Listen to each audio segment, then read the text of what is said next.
আওয়ামী লীগকেও দেখলাম, বিএনপিও দেখলাম, তাই না? তবে দুটো পক্ষে দেখলাম। যদিও বর্তমানে বিএনপি করি, কিন্তু জামাতের যে চরিত্র, জামাতের যে ধরনের চিন্তা ভাবনা, হ্যাঁ, তা এরা নিঃস্বার্থে চিন্তা ভাবনা করে। আর এই আওয়ামী লীগও আপনার স্বার্থের চিন্তা ভাবনা করছে, বিএনপিও স্বার্থের চিন্তা ভাবনা করছে, দেশের চিন্তা কেউ করে নাই।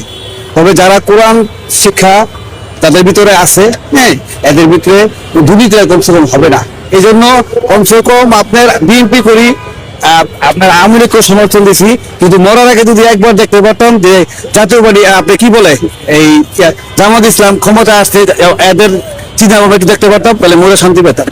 বিএনপি করেও জামাত ইসলামকে ক্ষমতায় চাচ্ছেন, কেন চাচ্ছেন? কারণ সব শুনলে সব আপনার কর্তব্য তারা যে সত্যিটা বলতে হবে। তারা দুর্নীতি করছে, চাঁদাবাজি করতেছে, হ্যাঁ, এদের সত্যি বলতে হবে। আপনি যদি সত্যি কথা না বলেন তাহলে তো আপনি দেশের মানুষ না। হ্যাঁ, আপনি কিভাবে বুঝবেন? আপনি একটা মানুষ অন্যায় করে যাবো, তার অন্যায় সাপোর্ট দিবেন, তাহলে আপনি নিজে অন্যায়। যে অন্যায় করে আর যে অন্যায়কে প্রশ্রয় দেয় সে অন্যায়। আর আমি সেই অন্যায় করবো করবো, আমি সচেতন মানুষ, আমি তো বুঝি কথা বলতে। এই জন্য জামাত আমাদের বাংলাদেশে খুব দরকার, হ্যাঁ, এবং এমন দরকার যে যদি আল্লাহ তাআলা যদি আমাদের ভালো চায়, হ্যাঁ, তো জামাত আসলে দেশের অনেক উন্নত হবে। আমার সম্পূর্ণ দাঁড়িয়ে যে আপনারা চাই দেখেন, সম্পূর্ণ দাঁড়িয়ে উঠে ফেলে। আমি গরিব মানুষ, আমি ভ্যান চালাই, আমি 5 ওয়াক্ত নামাজ পড়ি। আমার এই দাড়ি বিএনপি নেতা ইমদাদ সম্পূর্ণ দাড়ি ছিঁড়ে ফেলাইছে। কোন আসুন, যেহেতু আমরা বলি যে আমরা আমাদের সকল ক্ষমতার উৎস জনগণ, যদি সত্যি আমরা এটা বিশ্বাস করে থাকি তাহলে আমাদেরকে সেভাবেই আজকে থেকে চলতে হবে।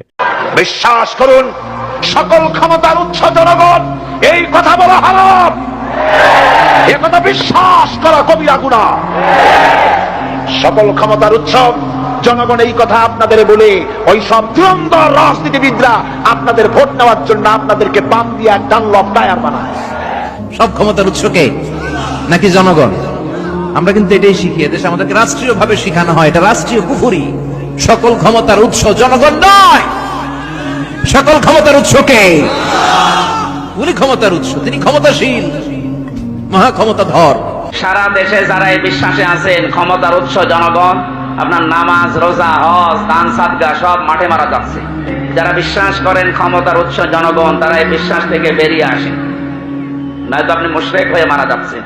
আমাদের যুদ্ধ এখনো শেষ হয়নি, যুদ্ধ আবার করতে হবে, লড়াই আবার করতে হবে, সংগ্রাম আবার করতে হবে। যারা আমাদেরকে মৌলবাদী বলে ট্র্যাক দেয়, তিনাদেরকে বলে দিতে চাচ্ছি, মনে রাখেন আগামীতে বাংলাদেশে মৌলবাদীরা ক্ষমতায় যাবে এবং এই মৌলবাদীরা এই বাংলাদেশ শাসন করবে। রাষ্ট্রীয়ভাবে ইসলাম পাওয়ারে আসবে, মুসলমানরা পাওয়ারে আসবে, কোরআন দেখে দেখে সংসদে বিচার হবে। জনাব তারেক রহমান সাহেব বলেছেন কোনোভাবেই বাংলাদেশে কোনো মৌলবাদী শক্তিকে উত্থান করতে তিনি দিবেন না।